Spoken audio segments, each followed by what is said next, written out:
शहर से दूर एक गांव में सुरेश नाम का एक ड्राइवर रहता था। उसके पास एक पुरानी बस थी। इसी से उसके परिवार का गुजारा चलता था।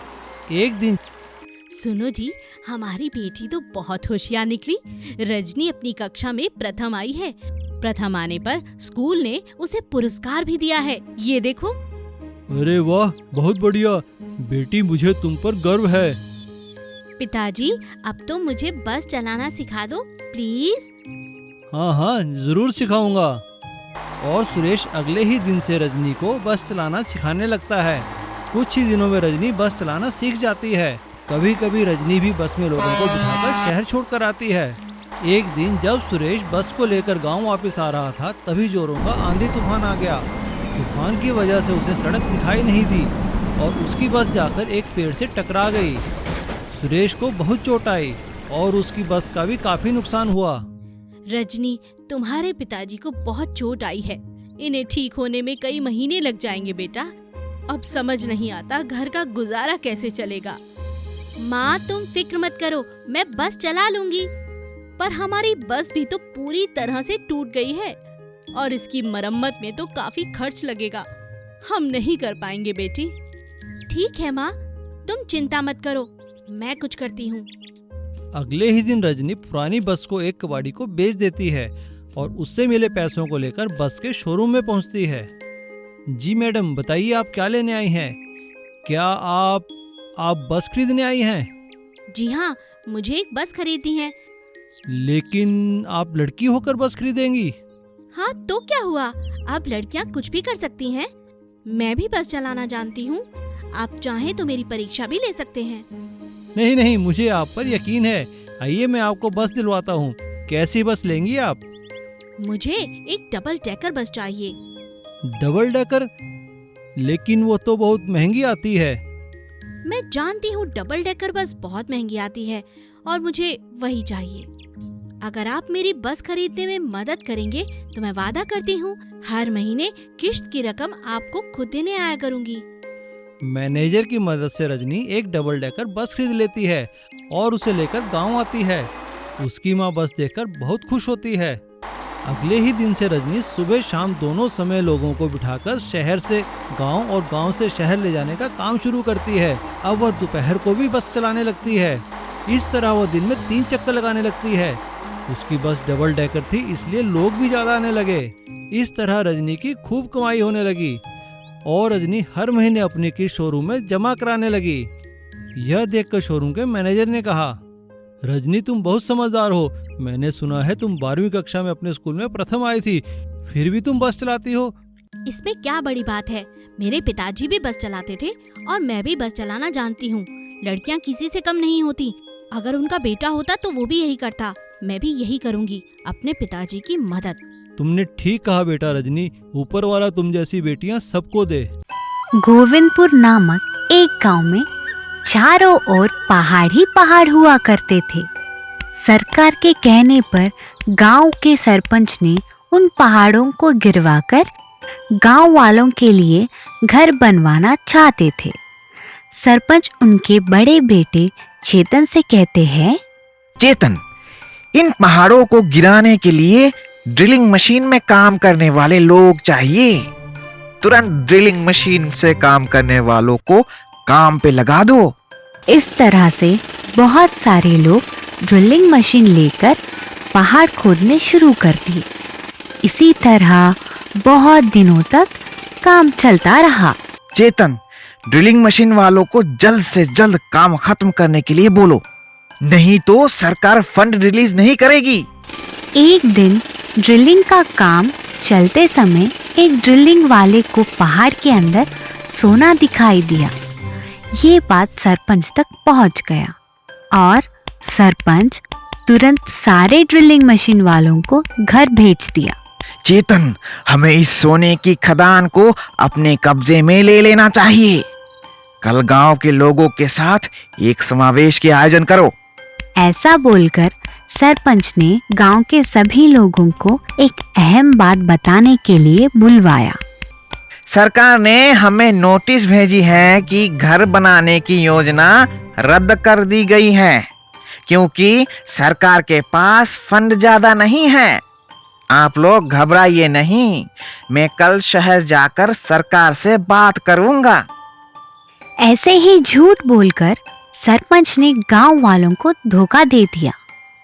चेतन, शहर से ड्रिलिंग करने वालों को बुलवाकर ड्रिलिंग की काम शुरू करवा दो। कोई अगर पूछे तो ये बता देना कि हमें कुछ भी नहीं पता है, ये सरकार की तरफ से भेजे हुए आदमी हैं। उस गांव में वरुण नाम का एक वकील रहता था। ये सब देखकर उनके मन में शक पैदा हुआ। उसे पता चल गया था कि सरपंच ने सोने को हड़पने के लिए ये सब नाटक रचाया है। वरुण शहर जाकर आईएएस को कंप्लेंट कर दिया और आईएएस गांव आकर सरपंच से पूछा कि सरपंच जी, घर बनाने का काम क्यों रुकवा दी? सरकार की तरफ से तो ये हिदायत दी गई थी कि अगले महीने तक घर बनाने की काम खत्म हो जानी चाहिए, मगर ये नहीं हुआ। तुम जैसे लालची लोग सरपंच के नाम पे धब्बा हो। जल्द ही तुम्हें सरपंच के ओहदे से निकाला जाएगा। और गांव वालों, आप लोग चिंता मत कीजिए, जल्द ही आप लोगों का घर बनाने का काम शुरू करवाता हूँ। ये बात सुनकर गांव वाले बहुत खुश हो गए। वरुण और आईएएस ऑफिसर की जय जयकार करने लगे। मनोज एक लापरवाह नौजवान था। उसका स्वभाव बहुत गुस्से वाला था। उसके पिता के पास एक ट्रैक्टर था जिसे वह चलाना बंद कर चुके थे। मनोज की माँ मनोज से बार बार कहती थी, बेटा मनोज, तुम्हें इस ट्रैक्टर को काम में लाना चाहिए। अब बड़े हो गए हो, कुछ कमाई करो। अरे माँ, अभी तो मैं 25 साल का हूँ, अभी से कमाई के बारे में क्यों सोचूं? आप तो बूढ़े हो गए हो। मुझे लगता है आपको और पिताजी को कहीं तीर्थ यात्रा के लिए चले जाना चाहिए। मनोज ने अपने माता पिता की एक न सुनी और अपने काम पर ध्यान नहीं दिया। इन बातों से दुखी होकर मनोज के माता पिता तीर्थ यात्रा के लिए चले गए। अच्छा हुआ माँ और पिताजी तीर्थ यात्रा पर गए। अब मैं अपनी प्यारी मधु से खूब मिलूंगा और उससे शादी कर लूंगा। कुछ दिनों बाद मनोज मधु के घर रिश्ता लेकर पहुंचा। यह देखकर मधु के पिता ने कहा, बेटा तुम कुछ काम तो करते नहीं, फिर घर कैसे चलाओगे? जी मेरे पास एक ट्रैक्टर है, मैं उसे किराए पर दे दूंगा या खुद उसे चलाऊंगा, कमाई हो जाएगी। ठीक है बेटा, लेकिन क्या तुम मेरी बेटी को देश विदेश की सैर करवा सकते हो? क्या तुम उसे खुश रख पाओगे? हाँ पिताजी, आप इसकी परवाह ना करें, वो सब हो जाएगा। मनोज ने पैसों के लिए अपना घर बेच दिया। घर बेचकर मनोज ने ट्रैक्टर के पीछे ट्राली लगाकर एक चलता फिरता घर बना दिया और सारा सामान ट्रैक्टर में डाल दिया और मधु से कहा, मधु देखो हमारे पास कितने पैसे हैं, शादी के बाद हम ट्रैक्टर पर ही अपनी गृहस्थी बसाएंगे। मैं तुम्हें किसी चीज की कमी नहीं होने दूंगा। देखो मैंने ट्रैक्टर में कितना अच्छा घर बना दिया है। मनोज और मधु की शादी हो जाती है। दोनों अपने ट्रैक्टर पर अलग अलग जगह घूमते हैं। जो जगह उन्हें पसंद आती वहाँ कुछ दिन के लिए रुक जाते हैं, लेकिन मनोज की गुस्से की आदत की वजह से हर कहीं उसका झगड़ा होता है। यह देखकर मधु कहती है, अरे तुम इतना गुस्सा क्यों करते हो? ऐसे तो हम सबको अपना दुश्मन बना लेंगे। कुछ तो सोचो, अब हम माँ बाप बनने वाले हैं और तुम हो कि अब तक बच्चों की तरह लड़ाई करते रहते हो। अच्छा बाबा, अब ऐसा नहीं करूँगा। चलो कुछ दिन के लिए अपने गांव चलते हैं। गांव पहुंचते ही मनोज हमेशा की तरह अपना ट्रैक्टर अपने घर के आगे खड़ा कर देता है। यह देखकर घर के नए मालिक राजू की पत्नी बाहर आती है। अरे अरे, ये मुंह उठाए कहाँ चले आ रहे हो? भूल गए अब ये घर हमारा है, चलो जाओ यहाँ से। ये क्या कह रही हैं आप? मैंने आप लोगों को घर बेचा है, बाहर की जगह नहीं। मैं अपना ट्रैक्टर यहीं खड़ा करूँगा। बहस इतनी बढ़ जाती है कि गांव के सरपंच को आना पड़ता है। यह देखकर मधु के पिता कहते हैं, बेटा मेरा घर भी तो तुम्हारा ही घर है, ये ट्रैक्टर तुम मेरे घर के बाहर खड़ा कर लो। यूं बेवजह किसी से झगड़ा क्यों करते हो?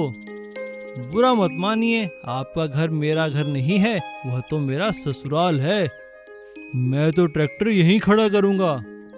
यह सुनकर मधु के पिता कहते हैं, देखो, तुमने गृहस्थी शुरू करने के लिए अपना घर बेच दिया, लेकिन अब इस गलती का सुधार करो और ट्रैक्टर से काम करो और खुद पैसे कमाकर अपना खुद का पक्का घर बनाओ।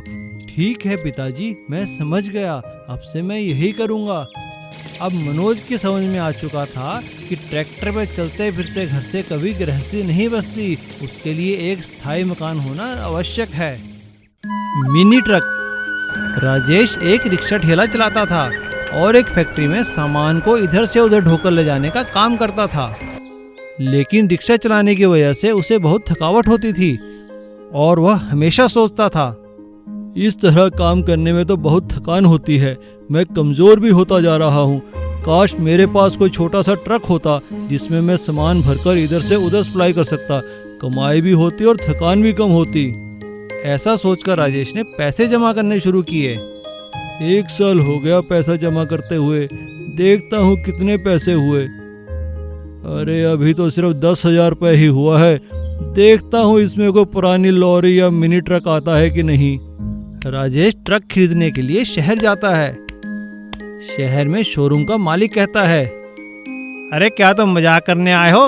10,000 रुपये में कोई ट्रक आता है क्या? तुम्हें पता नहीं है ट्रक कितना महंगा है?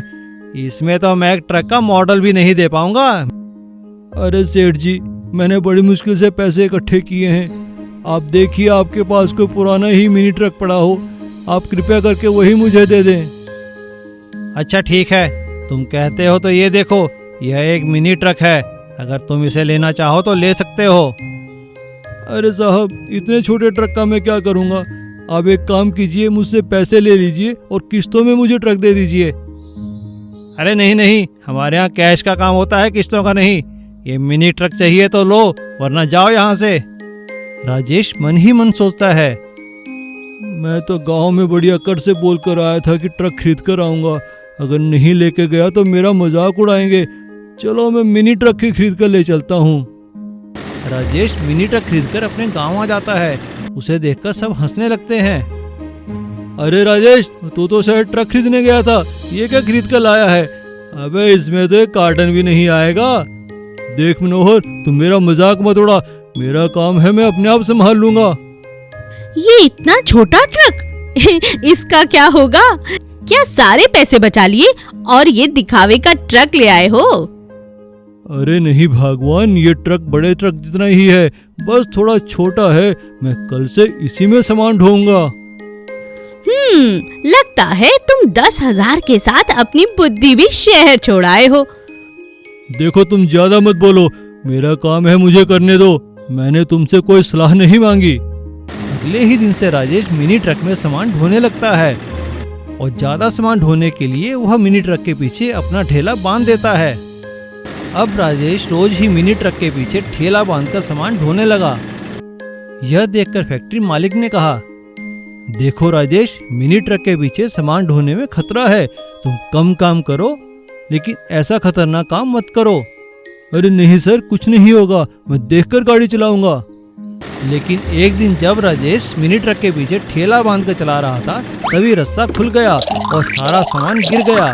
यह देखकर फैक्ट्री के मालिक ने गुस्से होकर कहा, राजेश, मैंने तुम्हें पहले ही कहा था, अब ये नुकसान है, इसका हर्जाना तुम्हें ही भुगतना होगा, अब मैं तुम्हारे रोज पैसे काटूंगा।